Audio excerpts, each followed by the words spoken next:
तमिल बोलते हैं, लेकिन कर्नाटक में पैदा हुई थी, इसीलिए कन्नड़ भाषा में मेरी शिक्षा दीक्षा हुई है। तो मैं कन्नड़ और हिंदी साहित्य में काम करती हूँ। मैं हिंदी की प्रोफेसर हूँ। 11 साल मैंने दक्षिण भारत हिंदी प्रचार सभा मद्रास में मैंने अपनी सेवाएं दी।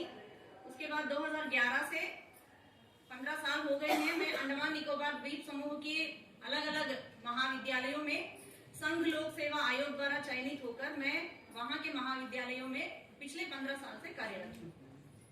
तो अपनी बात रखने से पहले मैं केंद्रीय हिंदी संस्थान के अध्यक्ष आदरणीय डॉक्टर सुनील कुलकर्णी जी का हृदय से धन्यवाद देना चाहूंगी। डॉक्टर गंगाधर वानोडे जी का भी हृदय से धन्यवाद देना चाहूंगी और यहाँ के सभी कार्यकर्ताओं को मैं पहले धन्यवाद से अपनी बात रखना चाहूंगी। तो सर, आप सभी को मैं हृदय से धन्यवाद देना चाहूंगी कि आपने मुझे वहां से यहाँ आने का एक अवसर दिया और यहाँ पे मैं अपने प्रपत्र वाचन करने का आपने मुझे जो अवसर दिया है उसके लिए मैं हृदय से आपके प्रति आभारी हूँ और मैं धन्यवाद व्यक्त करती हूँ। तो आज के इस सत्र का अध्यक्षता कर रहे आदरणीय डॉक्टर प्रभाशंकर प्रेमी जी, सर आपको मैं नमन करती हूँ। मुख्य वक्ता के रूप में उषा रानी राव जी हैं, मैडम आपको भी मैं नमन करती हूँ। मेरी सखी साहिरा बानू जी हैं, उनको भी मैं नमन करते हुए मेरे सम्मुख मेरी गुरु माता जी हैं, भवानी जी हैं, श्रीलता जी हैं, नीरजा जी हैं, समस्त दिग्गज और आप सभी को मैं प्रातःकालीन प्रणाम करते हुए अपनी बातें जो समय सीमा है उसके अंदर में रखने का प्रयास करूंगी। मुझे जो विषय दिया गया है उसका शीर्षक है कन्नड़ साहित्य में मूलभूत कौशल का विकास। तो जब मैंने इस शीर्षक को देखा तो मुझे इसमें 4 शब्द नजर आए। एक है कन्नड़, दूसरा है साहित्य, तीसरा है मूलभूत, चौथा है कौशल। मैंने इनको प्रत्येक शब्द के अलग अस्तित्व को मैंने देखा। मुझे लगा कि कन्नड़ एक भाषा है जो सदियों से चली आ रही है, जिसका एक प्राचीन इतिहास है, जिसका एक प्राचीन काल से साहित्यिक धरोहर चली आ रही है। एक ऐसी भाषा है जिसके 8 कवियों को ज्ञानपीठ पुरस्कार से सम्मानित किया गया है। इसकी भावगीत, जो हम गीत बोलते हैं, तो यहाँ पे भावगीत, ऐसे उत्कृष्ट भावगीतों की रचना सृजन यहाँ के कवि मनीषियों ने किया है। तो कन्नड़ भाषा और कन्नड़ साहित्य अपने आप में एक महत्वपूर्ण स्थान रखता है भारतीय भाषा या भारतीय साहित्य के अंतर्गत। दूसरा जो शब्द है साहित्य। साहित्य तो हम सभी जानते हैं, साहित्यस्य भावः साहित्य, जो सबके हित का काम करता है वो साहित्य है। तो अभी हमने कन्नड़ भाषा को देखा और कन्नड़ भाषा में जो लिखित साहित्य है उसकी चर्चा यहाँ पे हो रही है। तो तीसरा जो शब्द है मूलभूत, ये जो मूलभूत शब्द है ये भी अपने आप में एक महत्वपूर्ण शब्द है, क्योंकि कोई भी काम हम करते हैं उसकी एक नींव होती है। एक बिल्डिंग बनाते हैं तो उसके लिए एक नींव की जरूरत होती है। तो कोई भी काम हम करते हैं तो उसके लिए एक रूपरेखा की जरूरत होती है। एक मन में एक तर्क वितर्क या चिंतन मंथन की जरूरत होती है, जो कि एक मूलभूत शब्द कर सकता है। और जहां चौथा शब्द है कौशल। जब हमने चिंतन मंथन कर लिया है, अब उसकी बारी आती है अभिव्यक्ति की। जैसे हम उसकी अभिव्यक्ति करते हैं वहां पे कौशलता की जरूरत होती है। बिना कौशल के हम अभिव्यक्त नहीं कर सकते हैं। अब अभिव्यक्ति के कई सारे स्टेजेस हैं। उसमें सबसे पहले तो भाषा है, क्योंकि साहित्य और भाषा एक सिक्के के 2 पहलू हैं जिनको कभी हम अलग कर ही नहीं सकते हैं। साहित्य के बिना भाषा नहीं है और भाषा के बिना साहित्य नहीं है, क्योंकि साहित्य की रचना भाषा से ही संभव है और भाषा के माध्यम से ही साहित्य की अभिव्यक्ति भी हम करते हैं। तो इसीलिए एक सिक्के के 2 पहलू हैं, भाषा और साहित्य, और इनको हम एक दूसरे से विच्छेदित करके हम देख ही नहीं पाते हैं। तो ऐसे में जब उसकी अभिव्यक्ति की बात आती है तो वहां पे कौशलता या कुशलता की आवश्यकता होती है। तो ये एक शोध सार के रूप में मैंने इस जो विषय यहाँ पे दिया गया है इसको मैंने ऐसा समझा है, इनका अपना एक अस्तित्व है और इनमें से एक भी शब्द यदि यहाँ छूट जाता है तो फिर वो लड़खड़ाने लगती है। तो इसीलिए यहाँ पे प्रत्येक शब्द एक मायने रखता है और प्रत्येक शब्द को साथ लेकर चलना इस विषय या आज की संगोष्ठी का मूल उद्देश्य है। तो ये रही एक इस शीर्षक को समझने की मेरी दृष्टि। अब मैं ज्यादा विस्तार से नहीं जाऊंगी, हालांकि प्रपत्र में मैंने सब लिखा हुआ है। साहित्य और भाषा के बीच में जो संबंध है उसके लिए देखिए कहा जाता है, the study of literature literary language is generally taken to be the most powerful and complex language developed by a community। अब यहाँ पे तीसरी बात आ रही है, कम्युनिटी की बात आ रही है, अर्थात समाज की बात आ रही है। तो पहले हमने भाषा और साहित्य की बात सोची, अभी हम सोच रहे हैं समाज की बात। तो यहाँ भाषा, साहित्य और समाज, अब तीन शब्द हमारे बीच में हमारे सामने जुड़ चुके हैं और इन तीनों को अलग करना संभव नहीं है। क्यों? क्योंकि भाषा का प्रयोग मनुष्य के द्वारा किया जा रहा है, भाषा का प्रयोग मनुष्य के द्वारा किया जा रहा है और मनुष्य समाज का अंग है। मनुष्य समाज से अपना जो भी है तत्व या उद्देश्य जो भी है वो समाज से, वातावरण से वो अपना कुछ भावनाओं को ग्रहित करता है और फिर अपने साहित्य के माध्यम से, अपनी रचनाओं के माध्यम से वो पुनः समाज को दे रहा है। तो साहित्य का एक मूल उद्देश्य हो गया है समाज को सही दिशा दीप्त करना या सही दिशा दिखाना या सही रास्ता दिखाना, और समाज को सही रास्ता दिखाने के जरिए व्यक्ति को सही रास्ता, यानी पहले व्यक्ति को सही रास्ता दिखाना, उसके बाद वहां से व्यक्ति से चलकर यानी व्यष्टि से समष्टि की जो यात्रा है वो भाषा, साहित्य और समाज, ये एक त्रिकोण के रूप में चलता है और इन त्रिकोण को हम अलग करके कभी देख ही नहीं सकते हैं।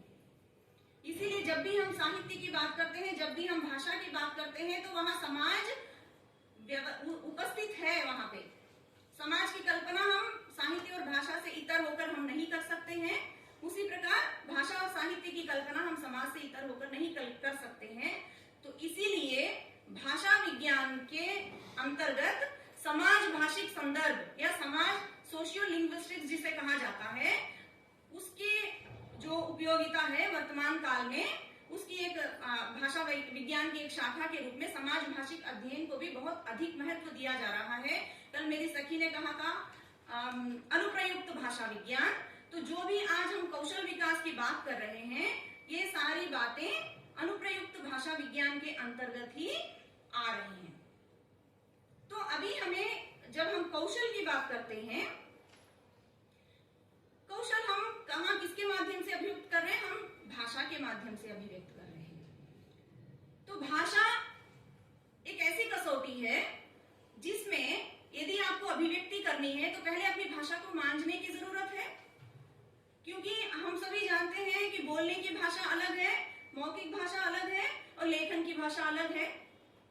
और जब हम साहित्य की बात करते हैं तो साहित्य की भाषा दूसरे औपचारिक भाषाओं से, जैसे कार्यालयीन भाषा, उनसे सब साहित्य की भाषा अलग हो जाती है। क्यों अलग हो जाती है? क्योंकि साहित्यिक भाषा में वही पात्र, वही चरित्र का उद्घाटन एक कवि या साहित्यकार कर रहा है जो एक आम इंसान है, एक सामान्य पाठक है, एक सामान्य व्यक्ति है जिसके जीवन में जो घटनाएं घटित हो रही हैं वो स्वयं रचनाकार भी हो सकता है या उसके आसपास का कोई भी व्यक्ति भी हो सकता है, कोई भी मनीषी हो सकता है, जिसके जीवन की घटना के आधार पर लेखक हमें कुछ मार्गदर्शन कर रहे हैं।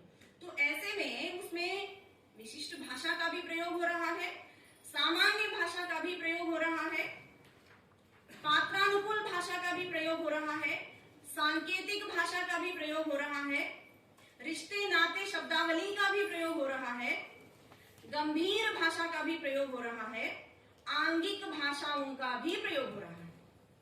कभी कभी मौन रहकर चिन्हों के माध्यम से भी बहुत सारी अभिव्यक्ति साहित्यकार कर देता है। तो ये सारी कुशलताएं, कल जो भाषा के जो चार जो सामान्य तत्व हैं, बोलना, पढ़ना, लिखना, सुनना, इन चार जो कौशल हैं उन चारों कौशलों का साहित्यकार अपने अपने ढंग से, अपने अपने परिवेश के अनुकूल वो उसका प्रयोग करता है। यही कारण है कि मेरी सोच, मेरा परिवेश और मेरा लेखन अलग है, मैडम का अलग है, उनका अलग है, उनका अलग है। तो साहित्यकार एक ही समाज में रहते हुए भी वो जिस परिवेश में वो रह रहा है, जिस प्रकार की भावनाएं उसके अंदर पुष्पित हो रहे हैं या पल्लवित हो रहे हैं, उसके अनुकूल वो शब्दों का ग्रहण कर रहा है और वो वापस उस समाज को वो दे रहा है। इससे क्या हो रहा है? शैली भेद उत्पन्न हो रहा है। तो जब अभिव्यक्ति की बात हो रही है, कौशल सबके अंदर है, लेकिन यहाँ पे अभिव्यक्ति की जब बात आ रही है तो वहां पे शैली की बात हो रही है।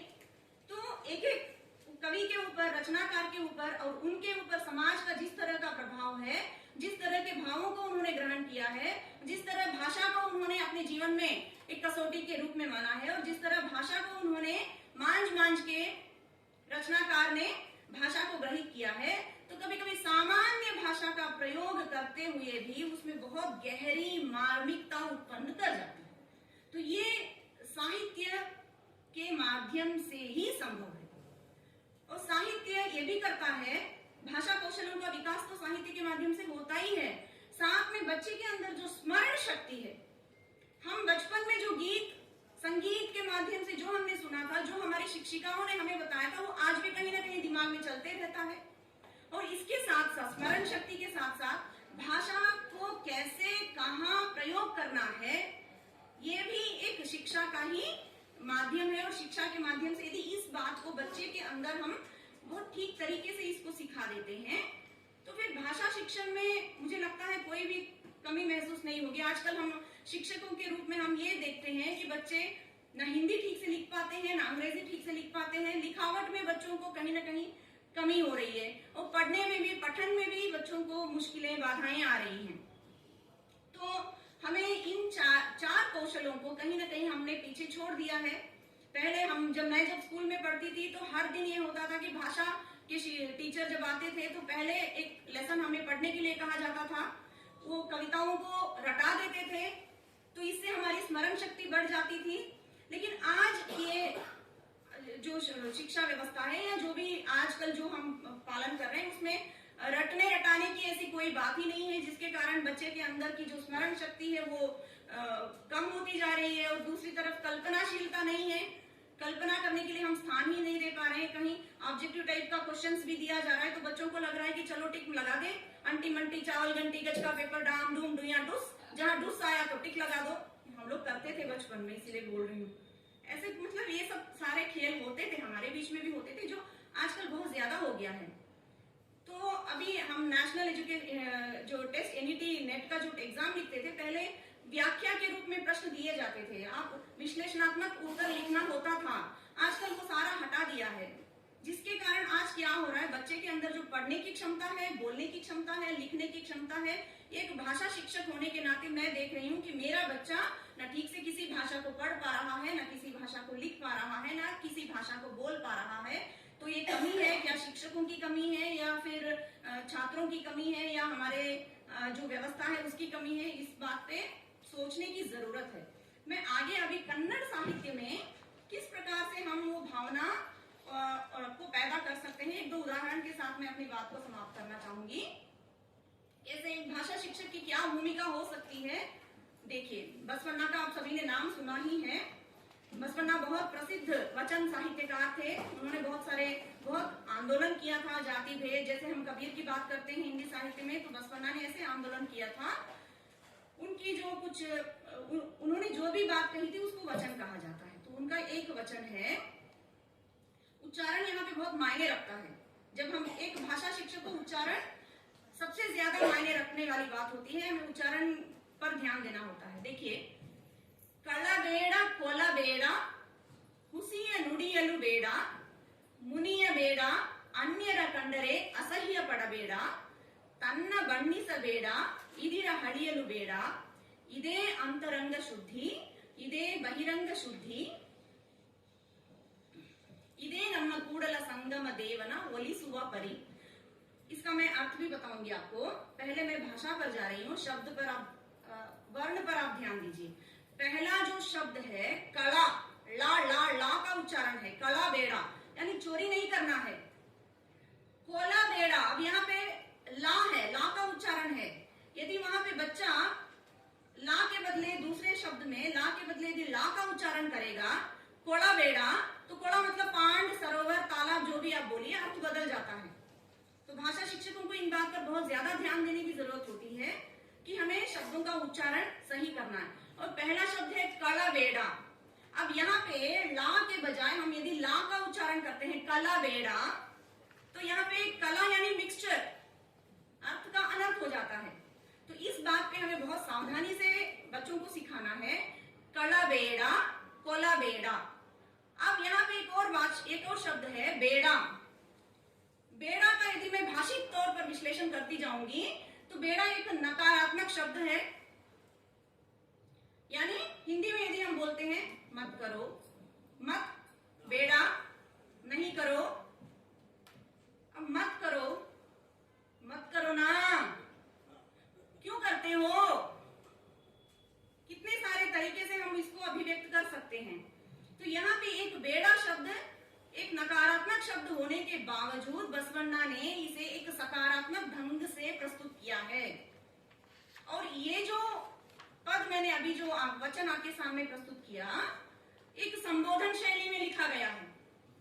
यदि मैंने कहा मत करो, यानी यदि आप मेरे सामने वाला कौन है आप नहीं देख रहे हैं, लेकिन मेरी बातों से आपको लग रहा है कि वहां सामने कोई है जिसके पास मैं कह रही हूं ऐसा मत करो, एक संबोधन हो रहा है वहां पे। अब कवि वचनकार हम मनुष्यों से संबोधित कर रहे हैं, यहाँ पे एक संबोधन शैली इसके अंतर्गत छिपी हुई है। तो एक भाषा शिक्षक का ये दायित्व है कि इस बात को उस बच्चे के सामने रखें कि कैसे एक पद के माध्यम से एक संबोधन शैली वहां पे छिपी हुई है। भाषा शिक्षक के ऊपर ये निर्भर करता है। तो एक एक पद, जो एक एक शब्द है यहाँ पे, उसका एक एक निश्चित अर्थ है। उस अर्थ को यदि थोड़ा भी हम इधर उधर, मात्राओं की गलती हो जाती है, लिखावट में कोई अशुद्धि आ जाती है, अर्थ का अनर्थ हो जाता है। और ये हिंदी भाषा में नहीं, कन्नड़ भाषा में भी ये संभव है। इस बात को मैं आपके सामने मैं रखना चाहती हूँ। तो अभी एक भाषा शिक्षक होने के नाते मेरा दायित्व है प्रत्येक शब्द को सही उच्चारित ढंग से मैं बच्चे के सामने रखूं और उसके एक एक शब्द का जो अर्थ है उसको मैं समझा पाऊं। तो इस पूरा वचन है, इसका अर्थ ये है, कला बेड़ा, कोला बेड़ा, चोरी मत करो, किसी की हत्या मत करो, हुसी या नुड़ी या नुबेड़ा, हुसी यानी कि झूठ, कभी झूठ नहीं बोलना है, यानी सत्य का पालन करो। मुनिया बेड़ा, गुस्सा, कभी नाराजगी आप किसी से मत करो। अन्य कंडरे असह्य पड़ा बेड़ा, यहाँ पे अन्य वचन साहित्य वचनकार के लिए अन्य मतलब जो अन्य जाति के लोग हैं उनसे आप कभी भेदभाव मत करो। तन्ना बन्नी सा बेड़ा, जब देखो तुम अपनी तारीफ, अपनी बड़ाई, खुद की बड़ाई मत करो। इधीरा हड़ी अलू बेड़ा, दूसरों की निंदा भी मत करो। इदे अंतरंग शुद्धि, यदि एक इंसान इन सारी बातों को यदि पालन करेगा तो ये तुम्हारी अंतरंग शुद्धि होगी। और वो अंतरंग जहाँ पे हम मानते हैं कि ईश्वर वास करता है तो उसे शुद्ध रखना बहुत जरूरी है। तो कवि कहते हैं कि इस तरह के यदि आप नियमों का पालन करोगे समाज में, यहाँ पे समाज के लिए कवि का बोधन है कि इस तरह के तुम आचरणों का पालन करोगे तो ईश्वर की कृपा तुम्हारे ऊपर जरूर बनी रहेगी। और यहाँ पे कूड़ल संगम देवा, क्योंकि बसवण्णा अपने जो इष्ट देवता लिंग थे उनको कूड़ल संगमा कहते थे, तो कूड़ल संगम देवा की जो कृपा दृष्टि है तुम्हारे ऊपर बनी रहेगी। इसी तरह एक भक्त कवि पुरंदरदास, आप सभी ने नाम भी सुना होगा, वो प्रसिद्ध कीर्तनकार थे। जी हुआ, जैसे कल ऋषभदेव शर्मा सर भी बोल रहे थे, कैसे हमें वाणी पर अपने ध्यान देना है। उन्होंने लिखा है, आचारविಲ್ಲದ ನಾಲಿಗೆ ನಿನ್ನ ನೀಚ ಗುಣವ ಬಿಡು ನಾಲಿಗೆ। आचारविಲ್ಲದ नालिगे, वहां पे पहली पंक्ति में निन्ना शब्द आ गया है। अब यहाँ पे कहाँ रोकना है, कौन से शब्द से आगे चलना है, ये सारे भाषा शिक्षक के ऊपर के दायित्व है। आचारविಲ್ಲದ ನಾಲಿಗೆ ನಿನ್ನ ನೀಚ ಗುಣವ ಬಿಡು ನಾಲಿಗೆ, ವಿಚಾರವಿಲ್ಲದೆ ಪರರ ದೂಷಿಪುದಕ್ಕೆ ಚಾಚಿಕೊಂಡಿರುವಂತ ನಾಲಿಗೆ। ಇದ್ದ ಮಾತನಾಡು ನಾಲಿಗೆ ಹಿಡಿದೊದ್ದರು ಹುಸಿ ಬೇಡ ನಾಲಿಗೆ ಇದ್ದುಕೊಂಡು ಉಣ್ಣು ಅಮೃತಾನ್ನಗಳನ್ನು ಬುದ್ಧಿಯಲ್ಲಿರು ಕಂಡೆಯ नालिगे। जो बसवन्ना ने जो बात कही है वही आगे चलकर पुरंदरदास भी इसी प्रकार की बात करते हैं कि जो वाणी को आपको हमेशा सावधानी से प्रयोग करना चाहिए। जिह्वा के लिए कहते हैं कि तुम अपने काबू में तुम रहो, ऐसे कैंची की तरह तुम मत चला करो। और किसी को नीच दिखाने के लिए तुम्हारी जुबान कभी नहीं चलनी चाहिए, कभी किसी को तुम गाली गलौज भी मत करो। और इसीलिए यदि तुम्हारी जुबान यदि सामने आई है तो ऐसा आचरण बिल्कुल उचित नहीं है, ठीक नहीं है। तो इस प्रकार एक तत्व भी, एक नैतिक धर्म भी कवि के ऊपर है या फिर साहित्यकार के ऊपर है। और भाषा शिक्षक होने के नाते हमारा भी दायित्व है कि उसके अंदर की भाषा शैली और तमाम चीजों को उजागर करते हुए एक सामाजिक न्याय को भी स्थापित करना एक भाषा शिक्षक के दायित्व के अंतर्गत आता है। तो एक और जो कवि है जनार्दन केसर गद्दे, मैं बस थोड़ा सा उसका मैं बता के मैं समाप्त करूंगी।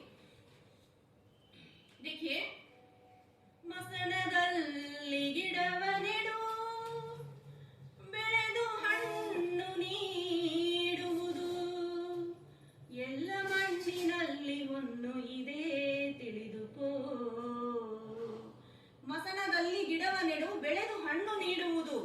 स्मशान में भी यदि आप कोई बीज डालेंगे, बीज बोएंगे, तो वो भी एक पेड़ बनकर आपको फल देगा। यहाँ पे धरती और मिट्टी में कोई भेद नहीं है। जितना भेद हमने समाज में कर रखा है, मिट्टी के लिए कोई भेद नहीं है। सारी जगह मिट्टी के लिए एक समान है। इडिय भूमि पुण्य भूमि नेल नेलवु पवित्र नेलव ಗೆಲ್ಲುವ ಗೆಲುವು ಸೋಲು ತಿಳಿದುಕೋ ಮನಸ್ಸಿಗಂಟಿದ ಕೊಳೆಯ ತಿಕ್ಕಿ ತೊಳೆದುಕೋ। हमारे अंदर जो गंदगी छिपी हुई है उसको तुम घिस घिस के रगड़ रगड़ के उसको धो लो, क्योंकि प्रकृति या धरती कभी किसी चीज के बीच में विभाजन की रेखा नहीं खींचती है। और जितनी भी विभाजन की रेखाएं खींची गई है वो हम मानव समुदाय के माध्यम से ही हुई है, मानव के उसी से हुआ, कारण से हुआ है। आगे देखिए, कागे गूबे नरी नाई तुलसी नसुगुन्निकाई सकल जीवವು विशिष्ट ಎಂದು ತಿಳಿದುಕೋ। कागे गूबे नरी नाई, सारे जितने भी जानवर पशु पक्षी, किसी में कोई भेद नहीं है। सारे जीव इस धरती पे रहने के लिए आए हैं, इनके बीच में कोई भेद नहीं है। ये सारे भेद हमने किया है कि तुम कौवा हो, तुम बिल्ली हो, तुम कुत्ता हो, तुम ये हो, तुम वो हो। उनको नहीं पता है कि वो क्या है। ಹಸುವು ಪುಣ್ಯ ಕೋಟಿಯೇ ಹುಲಿಯು ಪುಣ್ಯ ಕೋಟಿಯೇ ಹಾವು ಹಲ್ಲಿನ ವಿಲುಗಳು ಚಂದ ತಿಳಿದುಕೋ। ಅಂದ ಚಂದ ಎಂಬುವುದು ಎಲ್ಲ ಮನದ ಭ್ರಾಂತಿಯು ಎದೆಯೊಳಗೆ ಸಮಚಿತ್ತದ ದೀಪ ಬೆಳಗಿಕೋ। ये सुंदर है, ये कुरूप है, ये बहुत बढ़िया है, ये ऐसा है वैसा है। ये सारे जितने भी भेदभाव हैं हम मनुष्यों ने किया है। तो ये कवि का बहुत बड़ा दायित्व है। और इस कविता को मैं विशेष रूप से जब कोरोना का समय चल रहा था तो तभी ये कविता आई थी। और इसमें आगे चल के देखिए, ಕೆಟ್ಟ ಕಾಲ ಎಂಬುದಿಲ್ಲ ರಾಹುಗುಳಿತ ಕಾಲವಿಲ್ಲ ಕ್ಷಣ ಕ್ಷಣವೂ ದಿನ ದಿನವೂ ಶ್ರೇಷ್ಠ ಅಂದುಕೋ। ಹುಣ್ಣಿಮೆಯ ಅಮಾವಾಸ್ಯೆಗಳು ದಿನದ ಹಗಲು ರಾತ್ರಿಗಳು ಎಲ್ಲ ಸಮಯವೂ ವಿಶಿಷ್ಟ ಎಂದು ತಿಳಿದುಕೋ। कोई अमावस्या नहीं है, कोई पूर्णिमा नहीं है, कवि ऐसे सब कहते हैं। ये सब दिन और रात है, इस तरह का भेद हमारी प्रकृति ने बना के रखा है। और अंतिम इसकी जो 4 पंक्तियां है ये हम इंसानों के लिए है। देखिए, देहद अंगांगदलु उच्च नीचे एनुवेयल्ल, हम क्या करते हैं, ये मेरा राइट हैंड है, ये मेरा लेफ्ट हैंड है, ये मेरा राइट हैंड है, ये मेरा सिर है, हमने इसका भी विभाजन कर रखा है। ದೇಹದ ಅಂಗಾಂಗದಲ್ಲೂ ಉಚ್ಚ ನೀಚ ಎನ್ನುವೆಯಲ್ಲ ಎಡಗೈ ಬಲಗೈಗಳನ್ನು ಶುದ್ಧ ಇಟ್ಟುಕೋ। सफाई से रखना बहुत जरूरी है। ये कोरोना का पीरियड में कविता आई थी। ಒಳಿತು ನುಡಿಯಲು ಒಳಿತು ಕೆಡುಕ ಬಯಸಲು ಕೆಡಕು ದ್ವೇಷ ಬಿಟ್ಟು ಜೀವ ಪರ ಬದುಕು ಗಂಟಿಕೋ। अच्छे बोल बोलेंगे, यहाँ पे भी वही बोल की बात आ गई है, वाणी की बात आ गई है। ओलितो नुडियलु ओलितो केड़ुका बयसलु, किसी की आप हानि पहुंचाएंगे किसी को तो आपकी भी हानि होगी। जिसके लिए हमने गड्ढा खोदा है स्वयं उस गड्ढे में गिरेंगे, पुरानी बातें ही हैं। लेकिन एक साहित्य शिक्षक ही इन सारी बातों को बच्चों के सामने, छात्रों के सामने रख सकते हैं। और यदि एक अच्छा छात्र निर्मित होता है तो आगे एक अच्छा नागरिक बनेगा और एक समाज, अच्छे समाज का निर्माण होगा। इसलिए भाषा शिक्षक होने के नाते हमारे ऊपर बहुत दायित्व है। और मैं यहीं पे अपनी वाणी को विराम देती हूँ। अब तक मुझे आपने बहुत तल्लीनता के साथ सुना। मैं पुनः एक बार केंद्रीय हिंदी संस्थान के सभी आदरणीय सुनील जी को, हमारे अध्यक्ष महोदय को, सभी को, इस सत्र के अध्यक्ष जी को, सभी को मैं नमन करते हुए अपनी वाणी को विराम देती हूँ। बहुत बहुत